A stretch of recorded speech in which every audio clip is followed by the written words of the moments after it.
The wail of a siren pierced the New Mexico desert at dusk, shrill and sharp, tearing through the quiet horizon. A sleek black motorcycle sped down the highway, its engine roaring like a wild animal. As the sun burned red in the west, the rider slowed and lifted the visor of his helmet. Beneath it was a sun-browned face, calm and steady, the face of someone who had seen battlefields, not a traffic offender. Major Adrian Carter, a combat pilot with the United States Air Force, had just left Holoman Base after the final training session of the week. All he wanted was to refuel and head home to Santa Fe, where his mother had just been discharged from heart surgery. But fate had no intention of granting him a peaceful evening. 2 patrol cars from the New Mexico State Police pulled up by the shoulder red and blue lights flashing across the Harley's windshield. 2 men stepped out. Sergeant Knox, in his 40s, heavy-set eyes narrowed in suspicion, and beside him, Officer Dale, mid-20s, still green, his steps uncertain. Knox glanced at the bike, then at the man in the gray flight jacket marked with an Air Force emblem. He sneered. "Nice ride? Not easy for someone like you to afford, is it?" Adrian removed his helmet, his voice deep and even. "I don't understand what you mean, officer. I'm just getting gas." Knox moved closer, so near that his cigarette-tainted breath brushed Adrian's face. "Papers." The word came out, clipped, without a trace of courtesy. Adrian took out his wallet and handed over his military ID driver's license and registration. Knox glanced at them, then chuckled. "Major Air Force." He let out a mocking whistle. "I've seen more fake IDs than you think." Dale looked uncertain. "Sergeant, the card has real security seals." Knox waved him off. "Watch and learn, kid. Guys like him always fake credentials to get by." He tossed the ID onto the metal counter of the gas station. "Open the trunk. I want to see what you're carrying." Adrian drew a steady breath and kept his tone calm. "By law, you need legal grounds to search." The words made Knox's face flush. "Are you refusing an order?" He stepped closer, hand resting on his gun. Dale stepped back, heart pounding. He knew something was wrong, but lacked the experience to challenge his superior. The black man before them did not resist.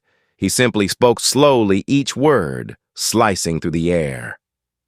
"You have 7 minutes before you destroy your careers." Knox laughed, the sound dry and echoing in the open air. "Hear that, Dale? He's threatening us. Maybe he'll call a lawyer from Washington." He yanked a leather bag from the back of the motorcycle and pulled out an envelope stamped with the Air Force insignia. Adrian knew without looking that it contained classified documents about a strategic navigation system he was due to deliver for signature. Knox tore the envelope open, scattering pages, stamped classified like snow across the desert sand. "This you call this military paperwork? Looks like scrap paper to me." Across the road, an older woman stood at another pump phone in hand. She began recording. "Don't." Dale murmured, "She's filming." Knox barked, "Who cares? Let her film. I'm doing my job." Adrian stayed still, his hands relaxed, but his eyes sharpened. Beneath his sleeve, his pilot's watch pulsed with a faint blue light, transmitting an emergency signal coordinates sent directly to Air Force Command. From Holoman Base, 30 miles away, the system received the alert code Delta Red, reserved for officers under unlawful attack or detention. Adrian knew he didn't need to shout. All he needed was time. Knox snapped the cuffs onto his wrists, metal biting deep and leaving red marks. "You're under arrest for resisting an officer and presenting false identification." Adrian didn't struggle. His face was as calm as stone. "You'll regret this, Sergeant." "I don't regret doing my job." Knox replied, but his voice faltered as he noticed the woman's phone pointed directly at him. The image of a black Air Force pilot handcuffed beside a gleaming Harley under the desert sun took only seconds to spread online. Comments were already appearing. Another profiling case.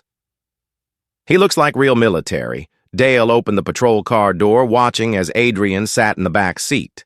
Their eyes met for an instant, and Dale saw what Knox could not, the stillness not of fear, but of someone who had faced far greater danger. The car rolled away, dust swirling in the dying light. Inside the cabin, Knox laughed to himself. 7 minutes, huh? I'll give you 10. Let's see who regrets what. He didn't realize Adrian's watch was counting down for real. 6 minutes, 30 seconds. The signal from Holloman had already been relayed to the largest Air Force base in the West. On a command screen, a satellite image flashed Emergency Signal Senior Officer Adrian Carter, detained location, confirmed Highway 82. In the fading light, Adrian leaned his head against the window, watching the last rays sweep across the mountains. He thought of his mother's words. When you know you're right, don't be afraid of silence. And he stayed silent, though inside every second was in motion. Each tick of the watch was a command unfolding miles away, satellite positioning rapid response units on standby runways cleared for emergency deployment. As the patrol car turned toward Silver Ridge, Adrian closed his eyes. 5 minutes left. He didn't need a gun. He didn't need to shout. The truth was already on its way, flying faster than the red lights flashing above the roof. On the road leading to the town of Silver Ridge, darkness was falling, and only the patrol car's headlights cut harsh beams across the hot asphalt. Inside the car, Knox whistled clearly, in a good mood. He had seen plenty of men shake, beg, even cry in situations like this, but the man in the back seat stayed silent as stone, not a word of protest. That very silence made Knox uneasy, as if the detainee wasn't afraid at all, but waiting for something. Dale glanced at the rearview mirror and caught Adrian's eyes, calm, cold, and deep. A chill ran down his spine. Something wasn't right. Suddenly, static crackled through the police radio. "Unit Bravo 3, report your position. There's an unusual signal coming from your area." Knox picked up the microphone, his tone casual. "Bravo 3, transporting a suspect. Everything's fine." But as soon as he set it down, the voice returned, sharper. "Repeat. We've detected a military signal from that location. Request confirmation." Knox frowned. Military. What kind of stunt is this? He switched the radio off. Dale spoke carefully. What if he really is an Air Force officer? Knox gave a dry laugh. "You're too naive, kid. If he were real military, he'd have called an entire squadron by now." He chuckled again, unaware that his words were about to come true. In the back seat, Adrian tilted his head slightly to glance at his watch. 3 minutes. The signal had already reached Holloman Base and was spreading to the Western Air Command.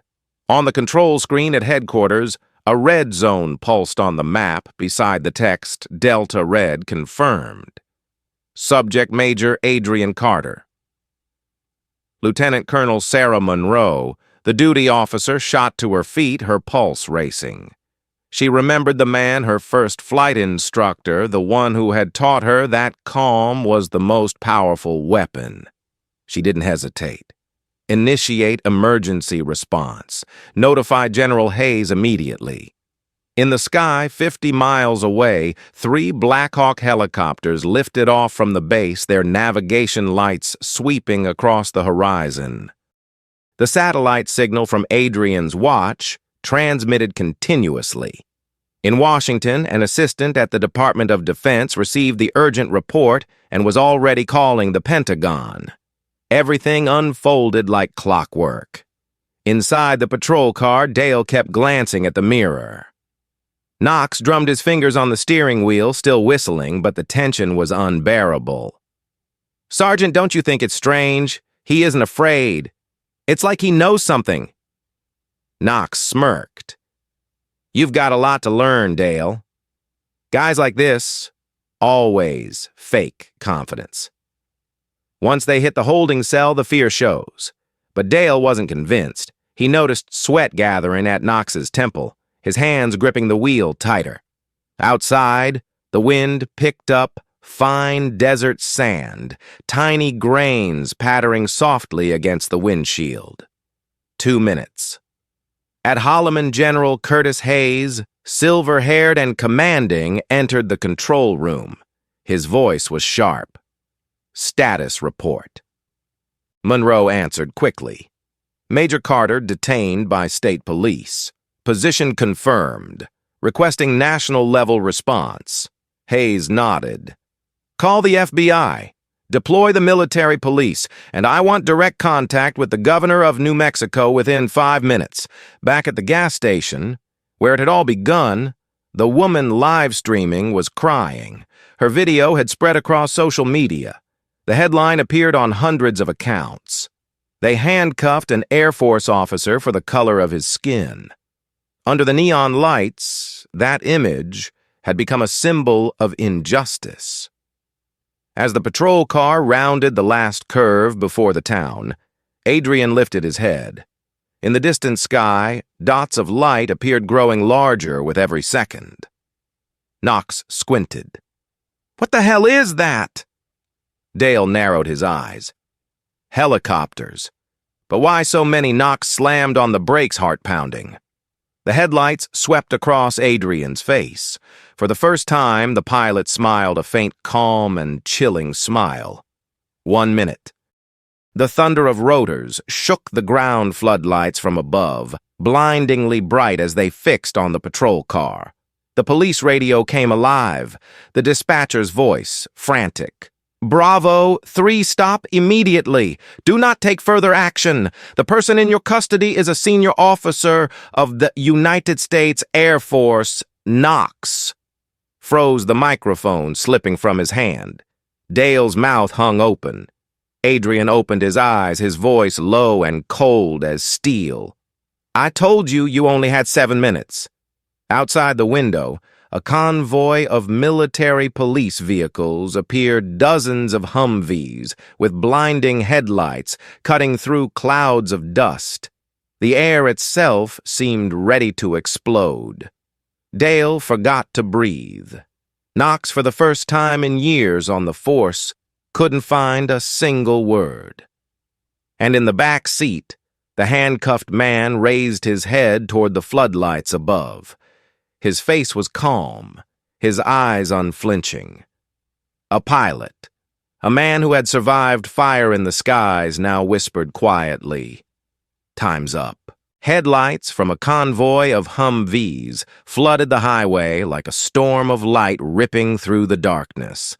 The roar of military engines mixed with the pounding helicopter rotors overhead, shaking the very ground beneath their feet. Sergeant Knox stood frozen behind the wheel, sweat beading on his forehead, eyes wide in disbelief at the sight before him. The armored vehicles lined up with surgical precision as military police in black tactical gear jumped out their movements, so synchronized they seemed mechanical.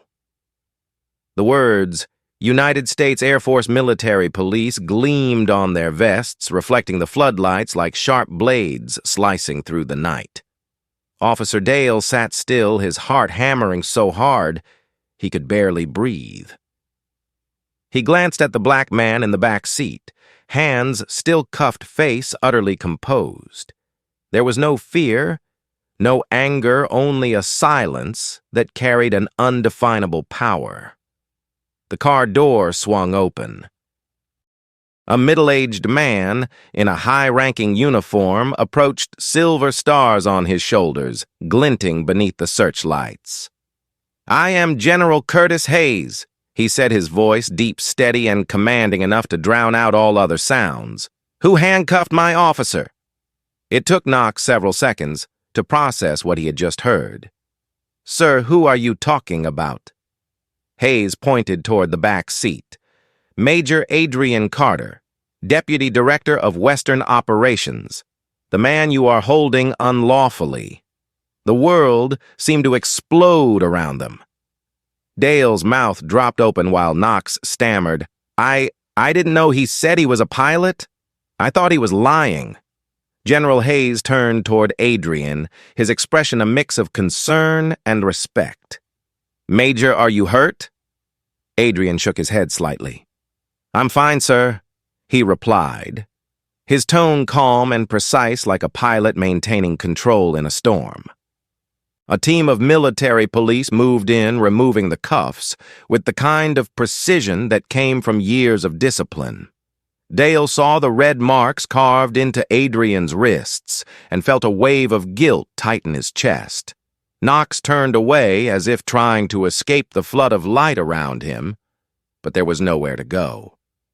Two FBI agents in dark jackets stepped out of an SUV, flashing their badges. Special Agents Lewis and Carter, Federal Bureau of Investigation. "Sergeant Knox, you are being detained for questioning regarding unlawful arrest and violation of civil rights." Their voices were cold, leaving no space for argument. The helicopter lights swept over the scene, casting long, sharp shadows across the ground. Town residents began gathering along the roadside, filming the surreal spectacle on their phones. Voices rose in confusion. "What's happening? Who is that man?" Within minutes, the video titled "Air Force Colonel Arrested by State Troopers" had spread across social media. The hashtag Justice for Carter ignited like sparks in a dry field, blazing into a nationwide storm of outrage. Knox was led away eyes wide with disbelief. Everything he had ever believed about power and about maintaining order suddenly seemed small, distorted, meaningless. Dale stood in silence, feeling as though he had just watched a world collapse, not Adrian Carter's, but his own. He turned toward the man he had helped detain and whispered, I'm sorry." Adrian looked at him, his gaze free of anger, but heavy with understanding. "Don't apologize to me. Remember what you saw tonight and decide what you'll do with it." General Hayes gestured to his troops. "Recover all classified documents that were torn. Establish direct contact with the Pentagon and confirm security protocol." Then he turned back to Adrian. "Do you wish to return to base immediately?" Adrian shook his head. "No, sir. I'll stay. This isn't just a personal incident, it's a public lesson." Hayes studied him for a long moment, then nodded slowly. "I understand. But be prepared. The entire nation will be watching you." Overhead, the lights of the helicopters descended into a protective formation around the area. Below, the people of Silver Ridge stood silently witnessing a power shift, unlike anything they had ever seen. A man who minutes ago had been treated as a suspect was now being escorted by the military like a commanding officer. Dale could only stare, speechless. He had never imagined that justice could arrive so swiftly, so decisively, not through violence, but through the raw force of truth. Adrian stepped out of the patrol car, adjusted his flight collar, and stood tall. The floodlights illuminated his face, revealing a calm, yet unyielding strength. Every camera turned toward him. In that moment, he said nothing, only looked around before speaking quietly. "This isn't the first time this has happened. But maybe, if we let the world see it clearly, it might be the last." His voice was low, but it carried through the night, silencing everyone. and from a distance the hum of helicopters, the rumble of engines, and the whispering desert wind merged into one sound, the sound of truth finally brought to light. Searchlights from the helicopters swept across the night sky above the small town of Silver Ridge, casting beams that illuminated every speck of dust around the tiny police station. The rumble of Humvee engines made the ground tremble. Inside, the officers on duty rushed toward the windows, thinking it was a drill. But when they saw the Air Force insignia on the sides of the vehicles, fear spread through the station like an electric current. Chief Randall, the head of the department, had just arrived from home, his tie crooked at his back, damp with sweat. Before he could make sense of what was happening, the radio erupted with a blaring message. Command requests immediate contact. "You have detained a senior Air Force officer. Release him at once." The words struck like thunder. Randall froze. "My God!" The door of the station burst open. 2 FBI agents entered, badges glinting under the harsh light. "We need Sergeant Knox," one said. Randall turned his voice, trembling. "He's already been taken into custody by the military police." The agent's expression didn't change. "Good. That saves us the trouble." Behind them, a column of military police entered with Adrian Carter. There was no shouting, no display of force, yet the air in the room grew thick, heavy-charged. Every gaze fixed on the man in the silver-gray flight jacket, the faint marks of handcuffs still visible on his wrists. He didn't speak, only gave a brief nod to Randall. General Hayes followed close behind his face, hard as steel. "Chief, I'll be using your conference room immediately." Randall stammered. "General, I had no idea. We thought Hayes cut him off." "What you thought nearly threw this entire state into a national security crisis." "Now please be quiet." In the small conference room, the officers sat stiff and silent. Adrian stood tall, his voice low, but each word ringing clear. "I'm not here for revenge. I'm here to ask, how can this still happen? In this year, in a nation that teaches every citizen that the law is meant to be a shield, not a sword?" No one answered. Only Dale, sitting in a corner with his head bowed and his fists clenched, knew that his silence had helped this mistake unfold. Outside, the crowd was swelling. Camera lights, phones, the hum of voices filled the air. The hashtag Justice for Carter had reached the top trend in the entire state within 1 hour. Reporters gathered, barriers went up, and live broadcasts began. An Air Force officer has been unlawfully detained by state police. The Pentagon is now involved, one reporter announced into the camera. Chief Randall slumped into his chair, head lowered. He knew his career was over. But what terrified him more than losing his position was the look in Adrian's eyes, not anger, but deep, aching disappointment. "I don't need an apology," Chief Adrian said softly, his voice calm as the desert wind. "I need an explanation for the others, for those who don't have a rank, don't have helicopters, and don't have generals coming to save them." The door opened again. An aide entered, handing a phone to General Hayes. "Sir, it's Washington." Hayes listened for a few seconds, then handed the phone to Adrian. "Major, the Secretary of Defense wants to speak with you directly." Adrian raised the phone to his ear, his tone unchanged. "Yes, sir. I'm all right." "No, there were no personnel losses." "Yes, I agree. It will be handled through civilian channels, not military." He ended the call and looked around the room. "This is the only way to fix a broken system, to let the light shine into its darkest corner." Outside, townspeople gathered at the station doors. Some filmed, some cried, others simply watched in silence. Among them stood an elderly man in a worn jacket, Frank Thompson, a veteran holding a cardboard sign scrawled in shaky letters. "I served once, but tonight I am ashamed." A young woman live-streamed her voice, trembling. "This is the moment when justice must be redefined." When General Hayes stepped outside, reporters surged forward. He said only one sentence: "What you are about to witness will be handled by law, not by power." Then he stepped aside. Adrian followed his flight jacket rippling in the desert wind, the lights illuminating his face with sharp, unwavering clarity. The crowd fell completely silent. His voice was steady, warm, carrying effortlessly without a microphone. "I am Major Adrian Carter of the United States Air Force. Tonight I was treated like a criminal because of my skin color, but I still believe in the law, and I intend to prove that belief is worth something." At that moment, the desert wind swept through Silver Ridge, and the sound of applause rose like a wave.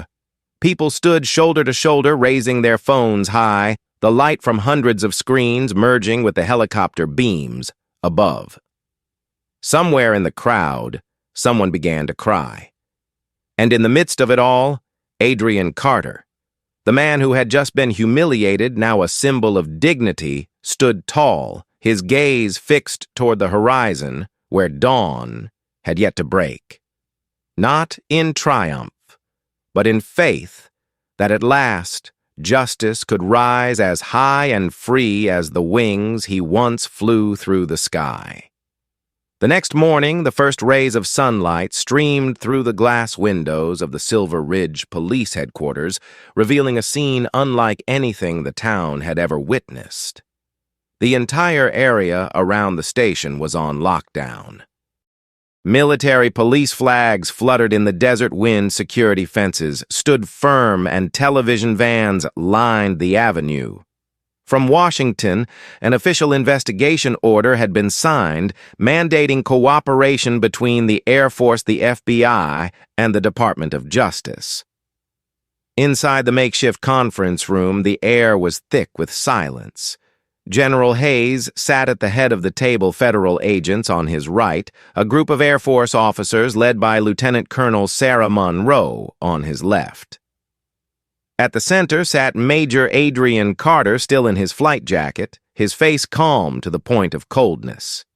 In front of him lay a detailed report listing the exact time, location, and every recorded violation. Chief Randall, his hair disheveled and his face pale, sat with his head bowed.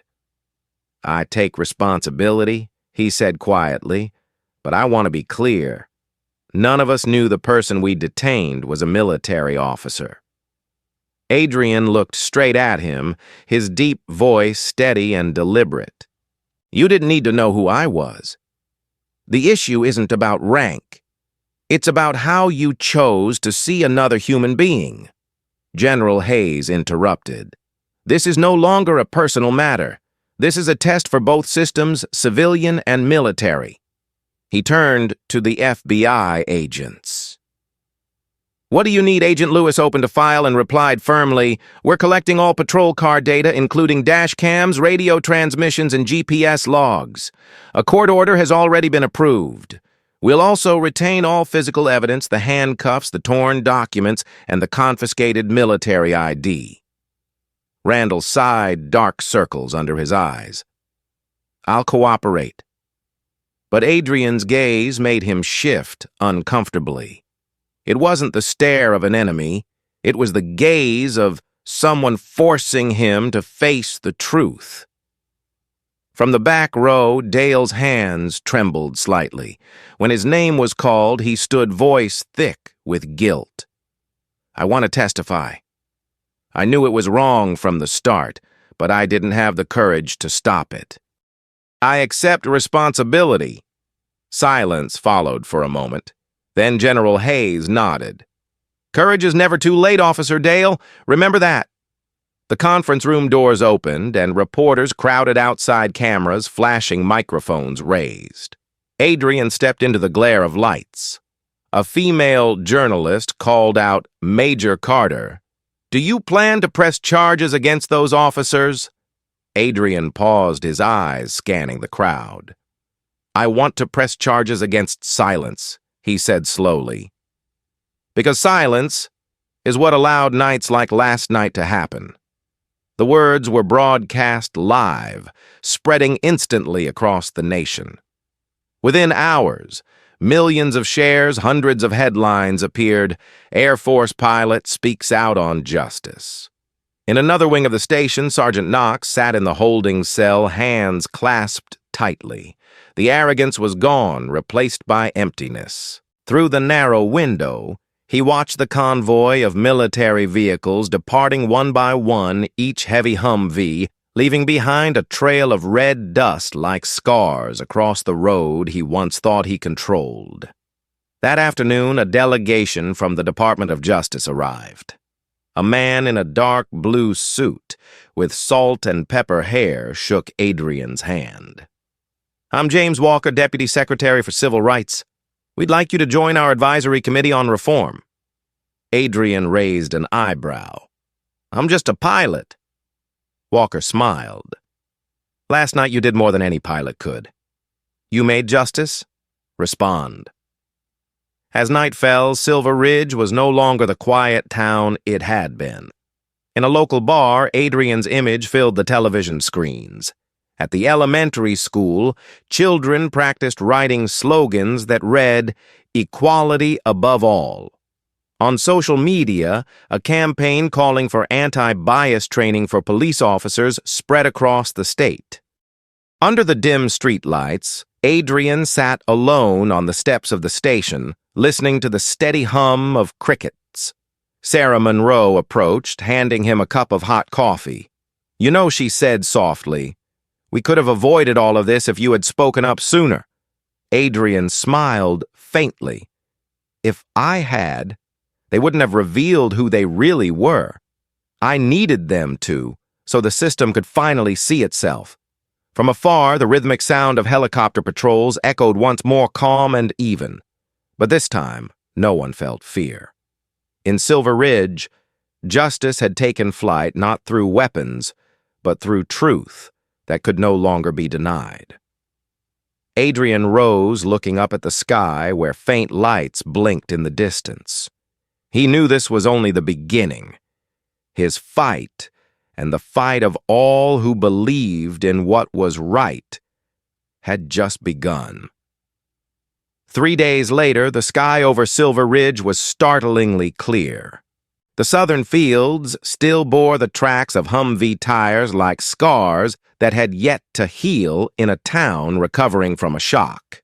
At the State Conference Center, dozens of reporters crowded in, waiting for the special press briefing jointly held by the Department of Defense and the Department of Justice. On stage, Major Adrian Carter stood in full uniform, his posture composed, his face no longer weary, but sharpened by calm resolve. Behind him, an electronic board displayed the words Silver Ridge. Incident Report. Joint Civil and Military Reform Plan. The announcer's voice echoed through the loudspeakers. Following the event that shook the nation, the Pentagon and the Department of Justice have agreed to form the Justice Oversight Committee with Major Adrian Carter serving as special advisor. The statement was broadcast live across every major network. Adrian stepped up to the podium as the camera flashes lit his face. He scanned the hall, hundreds of eyes fixed on him. "I did not come here to talk about personal humiliation." He began, his tone steady yet resonant. "I came to speak about a sickness in our society, the fear and prejudice that have been legitimized by power." The hall fell silent. He recounted with measured precision the moment a gun was aimed at his face, the cold steel of the cuffs, the suspicion rooted only in his skin color. Then he said, "If an officer can be treated this way, what happens to ordinary citizens?" From the front row, General Hayes sat upright. his eyes glimmering as if he were seeing in his former student a fire he himself had long lost. Alongside him, journalists scribbled furiously, recording every word. When Adrian finished, the applause that followed was not polite. It was real, raw, and full of conviction, the sound of people who knew they had just heard the truth. That very afternoon, a new committee was established, the Guardian Protocol Initiative, a joint effort between the Air Force and civilian agencies to monitor law enforcement practices around military jurisdictions. Adrian was named honorary supervisor. The press hailed him as the whistleblower in the desert, but he refused all accolades. "I don't want to be celebrated," he told Sarah Monroe as they left the hall. "I just want every black child to be able to drive without fearing the flashing lights behind them." At the same time, across the state, Sergeant Knox was in detention awaiting trial. He sat in a cold interrogation room as two FBI agents replayed every moment of the footage.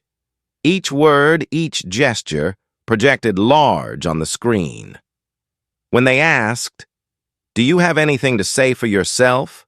Knox stared at the table and replied hoarsely, "I thought I was just doing my job, but maybe I was only protecting my own fear." One of the agents wrote down the statement exactly as it was without comment. In the days that followed, public debate exploded. National media aired endless panels analyzing the Silver Ridge case. Some channels defended the police, others condemned them fiercely. But through all the noise, one clip spread faster than anything else. The moment Adrian said during the press conference, "Justice is not punishment, it is illumination." Meanwhile, in Silver Ridge, life slowly returned to normal, though nothing felt the same. The townspeople formed citizen forums, organizing discussions about community relations and policing. They invited Dale, the young officer, who had witnessed everything, to speak. He did not justify, he did not excuse. "I was afraid," he admitted. "But you can't serve justice if you're afraid of the truth." Afterward, many came to shake his hand. A boy asked, "Do you think justice really exists?" Dale smiled faintly. "Justice exists, but sometimes someone has to get hurt for others to see it." That evening, as the news cycle overflowed with stories of the incident, Adrian stood alone by the hotel window, gazing out toward the distant Oregon mountains. Sarah approached, handing him a cup of tea. "Where do you think all this will lead?" she asked softly. He replied, "Exactly where it's meant to, toward change. But real change doesn't come from directives or orders. It comes when people are forced to look at themselves." Under the pale moonlight, he watched patrol cars glide past the street below, their red and blue lights reflected in the glass. A year ago, those lights had meant fear. Now to him, they were a reminder that power only has meaning when it can bow before what is right. Adrian closed his eyes, listening to the wind sweeping across the desert. It sounded like the long exhale of a nation learning at last how to speak again between its people and its justice. 2 weeks later, the Silver Ridge case officially entered the federal investigation phase. The name Adrian Carter appeared on every evening broadcast, in editorials, and across the bold headlines of the Washington Ledger. Air Force pilot exposes systemic injustice. Meanwhile, in the small town where it had all begun, a preliminary hearing was held inside the county courthouse. Everyone was there. Knoxdale, Chief Randall, representatives from the FBI and the Department of Justice, and dozens of reporters crowding the hallways. The courtroom was small, the ceiling low lit by dim yellow lights. There were no television cameras, only wooden benches, and a tension that filled the air like static. When the judge read the charges, Knox kept his head down, his voice gravelly and broken. Sergeant Michael Knox charged with civil rights violations, unlawful detention, abuse of power, and obstruction of justice. The words landed like a hammer striking still water. Adrian sat in the witness section wearing plain clothes, no rank, no insignia. When called to the stand, he rose slowly, his voice clear and steady without bitterness. "I'm not here to condemn anyone. I'm here to tell the truth so we can understand what went wrong and why." He recounted everything in detail: the suspicious looks, the insults, the sound of handcuffs closing on his wrists, and the moment he saw fear in Dale's eyes, not fear of him, but fear of the truth. Knox could not meet his gaze. For the first time, he saw his own reflection in another man's eyes, distorted, selfish, and small. When the lawyer asked, "Do you have anything to say in your defense?" Knox simply shook his head. "I trusted habit more than the law," he said slowly. "The habit of doubting black men. The habit of believing power makes me right. Now I understand. It only made me blind." The room fell completely silent. No one laughed. No one applauded. But something had shifted, a small crack in the thick wall of prejudice. Outside the courthouse, reporters surrounded Adrian. One asked, "If you could go back to that night, what would you do differently?" Adrian looked into the distance, his voice soft, tinged with sorrow. "I wouldn't change anything.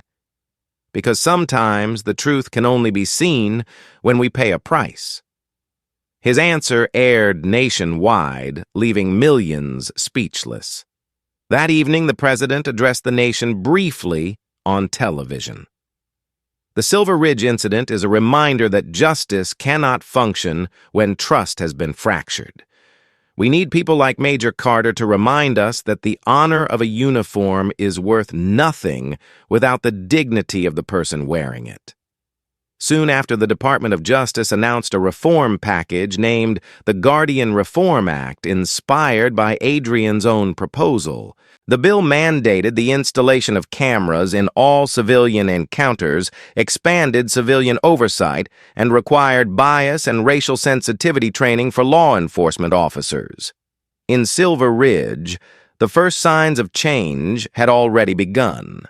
The local police academy opened a new course titled Ethics in Enforcement. Officer Dale was invited to serve as a teaching assistant, sharing his own experience. "My mistake wasn't born from malice," he told the recruits. "It came from silence. Never think silence is neutral. In the dark, silence always stands with the wrong side." His words made many lower their heads. As for Adrian, he left the hearings and returned to Holloman Base. In his old office, he stood before the wall map of flight routes, lines of red crossing like scars. Sarah Monroe entered, holding the morning paper. "You know they just renamed the Guardian Protocol the Carter Initiative, right?" Adrian smiled faintly, though hesitation flickered in his eyes. "Names don't matter, Sarah. What matters is that when I'm gone, it keeps flying." That night he drove out to the outskirts of town, the highway stretching endlessly under a sky full of stars. The wind carried the dry scent of dust and gasoline, a reminder of the night that changed everything. He stopped the car, gazing toward the faint glow of the city lights on the horizon. His phone buzzed a message from an unknown number. "Thank you for helping me see. M.K." He knew who it was. A faint smile crossed his lips, then faded. Overhead, the sound of jet engines sliced through the night. A training squadron flew past, red and green navigation lights shimmering like moving stars.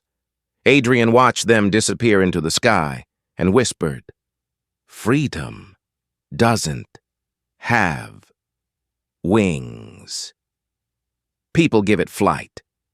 In that moment, the desert wind rose, carrying with it the sense of sun and metal and the faint sound of change spreading quietly across America, silent but unstoppable. 1 month later, the Silver Ridge case had officially become a national subject. Evening news broadcasts opened with the now familiar image of the black pilot stepping out of a police car, red and blue lights reflecting in his calm eyes. But by then, the story was no longer just about him, it had become a symbol. Across social media, the hashtag #GuardianReform spread rapidly. In major cities, university students held forums discussing justice and civil rights. Police departments in several states began reviewing their own procedures. In Silver Ridge, the old police station had been repainted and renamed the Training Division. Chief Randall had submitted his resignation. His position was taken over by Rebecca Sanders, a white woman in her early 40s who had previously worked as a reform advisor in Denver. At her swearing-in ceremony, she spoke briefly but firmly. "If we cannot change ourselves, someone else will do it for us." That day, Adrian Carter sat in the front row listening silently. Beside him, Dale wore a new uniform with an instructor's badge pinned proudly to his shoulder. After the ceremony, Dale stepped outside with Adrian, standing together under the golden sunlight. "I still don't understand why you didn't press charges against Knox Dale," said, his eyes distant. Adrian took a slow sip of coffee before replying. "Because if I did, people would think justice means revenge. What I want them to understand is that justice means learning how to correct ourselves." Dale nodded, his young eyes filled with both gratitude and admiration. At the same time in Washington, a private meeting was underway at the Department of Justice. Adrian Carter's name had been added to a short list of candidates for a new position, Director of the Joint Civil-Military Program for Civil Rights. Deputy Secretary James Walker said, "We need someone who has stood between two worlds, someone who understands the law, understands people, and understands the silence within the system." The room agreed unanimously. Late that afternoon, Adrian received a call from Walker. "I'm not a politician, sir," he said. Walker replied, "We're not looking for a politician. We're looking for someone who knows when to stay silent and when to speak." Adrian paused for a few seconds. "Then I'll do it." The news spread quickly.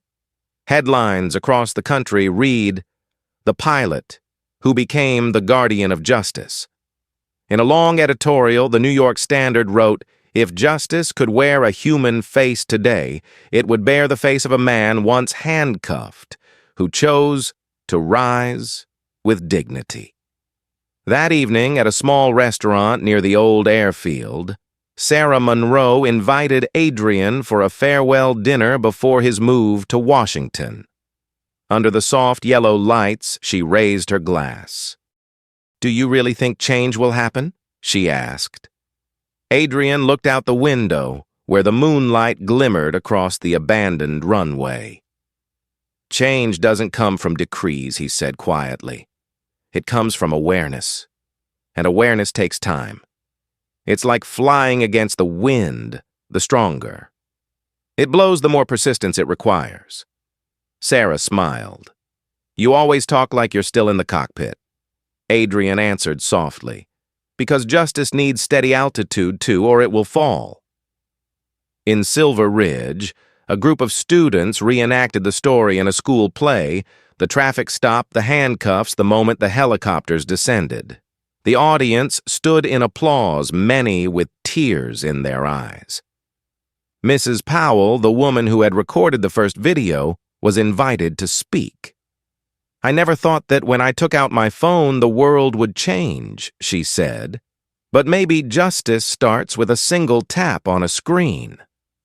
Meanwhile, at the federal prison in Santa Fe, Knox wrote a letter to Adrian.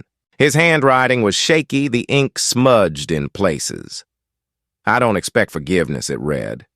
"I just want you to know I've joined a community reintegration program and speak to young men about prejudice. Maybe for the first time in my life, I'm actually serving the meaning of that word." Adrian read the letter while on his flight to Washington. He folded it neatly and slipped it into his pocket without a word. Beneath the thin layer of clouds, the city lights spread out below him like glowing veins, every flicker a pulse of the nation he had sworn to protect. In the quiet cabin, he looked through the window.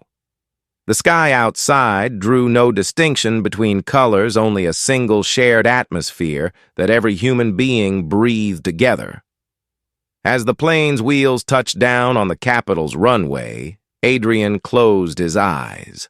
A new chapter was beginning, not in the sky, but on the ground where justice would need wings stronger than any aircraft he had ever flown. And in his heart, a quiet thought rose perhaps to change the world. Sometimes all you need is the courage to stay silent at the right moment and to rise at the one that truly matters. 6 months later, the glass facade of the Department of Justice in Washington shimmered beneath the spring sunlight, radiant yet solemn.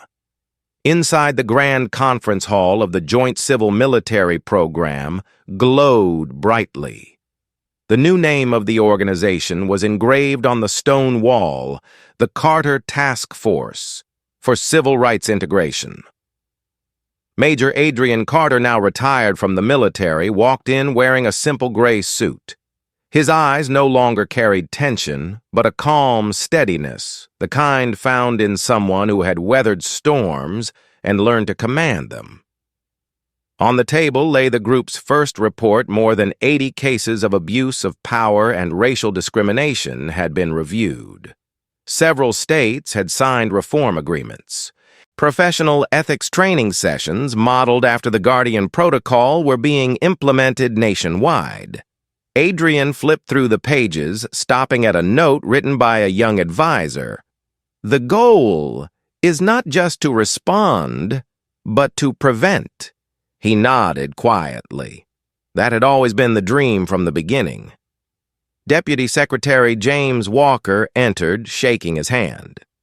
"We just received word from Congress," he said. "The Guardian Reform Bill will go to vote next week. They want you there to speak."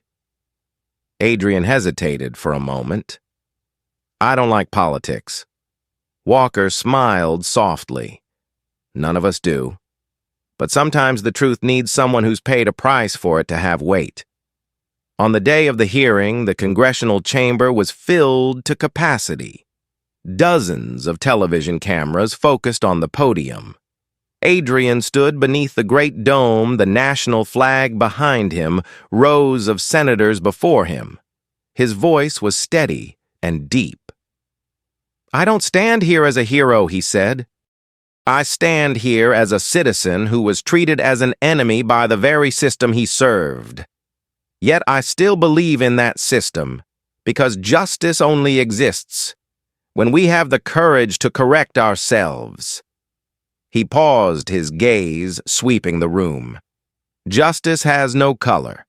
It is people who paint it with their actions. The applause that followed was long, not born of political courtesy, but of the raw truth in his tone.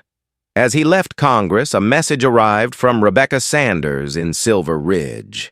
For the first time in 10 years, the town recorded 0 discrimination complaints. "All the lights on the control board are green. We're flying steady." Adrian smiled, and the image of the small desert town filled his mind. The red-roofed houses, the old gas station, Mrs. Powell standing outside her shop, and Dale training the new recruits. It was a simple smile, one of quiet warmth, not pride. That evening, he returned to his small apartment near the Potomac River. Among his mail was a plain white envelope with no name. Inside was a photograph, a stretch of sand, and a new bronze plaque standing by the highway. The engraving read, "The Carter Incident, Catalyst for Change." Below it, a handwritten line. "Sometimes progress needs turbulence." There was no signature, but he knew who it was, Knox. He sat in silence for a long time before placing the photo on his desk, beside his old faded Air Force badge. The next morning, every news outlet across the country reported the same story: Congress had passed the Guardian Reform Act by an overwhelming margin. Broadcasters called it the most significant reform in the history of American civil-military relations. When a reporter asked Mr. Carter, "Do you have a comment?" he simply replied, "Justice doesn't defeat anyone, it only defeats silence." The line became one of the most quoted statements of the year. That summer, Adrian returned to Silver Ridge to attend a community conference. This time, there were no helicopters, no military police, only ordinary people with faces that had changed. Frank Thompson, the elderly veteran, sat in the front row and shook his hand firmly. "I once thought justice was an illusion," he said, "but you made me believe it can have form and voice." Dale stood beside him in his new uniform, introducing the first group of police cadets graduating from the Reformed Academy. "They've all studied your case," Dale said, "as a mandatory lesson on human dignity." That night, the entire town gathered in the square to light candles in remembrance of the victims of past injustice. On stage, Adrian was invited to speak, but he said only a few words. "A year ago, I knelt in the street with my hands cuffed. Tonight, I stand here, not for personal honor, but for all who were ever forgotten. Justice doesn't need guns or medals. It needs memory and the courage to keep that memory alive." The candlelight flickered, reflected in the eyes of those listening. When the ceremony ended, Adrian left the square and walked down the same road where everything had begun.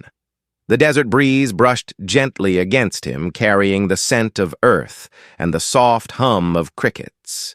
He looked at the bronze plaque glowing under the moonlight and placed his hand upon it as if touching a healed scar. In the distance, patrol lights still flashed, but now they meant something different, not a threat, but a promise of protection. Adrian exhaled softly, his gaze drifting toward the horizon where the desert met the sky. Justice, he thought, is never a destination. It is a journey, and sometimes it takes a free fall to learn how to fly. 1 year had passed since the day Silver Ridge was shaken. Across the nation, the Guardian Reform Program had been implemented in more than 20 states, establishing hundreds of training courses on ethics and accountability for law enforcement. In Washington, the Carter Task Force building glowed each night, where Adrian continued to spend long hours reading reports and revising new policy guidelines. But this morning, he left his desk early. A special journey awaited him, the graduation ceremony of the first class of police officers trained under the program that bore his name. The training hall in New Mexico was filled with light. Rows of new officers sat upright, their young faces a mixture of pride and nervous anticipation. When Adrian stepped onto the stage, the entire room fell silent. He wore no uniform, no suit, only a simple white shirt. A year ago, he began, I was told, to kneel by the side of the road. Today, I stand before you, the ones who will make sure no one else has to kneel again. He paused, scanning the sea of faces before him. You wear a badge not to assert power, but to make a promise that you will see the human being before you see the crime. When he stepped down from the podium, the applause rose and lingered. In the hallway, Dale, now the chief training officer, approached and shook his hand. I tell your story every week? Dale said, his eyes bright with conviction. Adrian smiled. Good. But don't just tell my story. Tell yours about the choice between silence and justice. That afternoon, Adrian drove out of the city across the desert where everything had begun. The old gas station had a new sign now, a quality fuel stop. Mrs. Powell still stood behind the counter, her hair grayer, but her smile just as warm. "You came back, Major," she said. He chuckled. "Now it's just Adrian." They looked out at the horizon together where the sun blazed red and the desert wind carried the familiar scent of sand. Before leaving, he took out his phone and typed the final line for his end-of-year address. True authority comes not from power, but from principle. Then he added a final note. If this story makes you believe in justice, share it. Let justice travel farther than the flash of red and blue lights.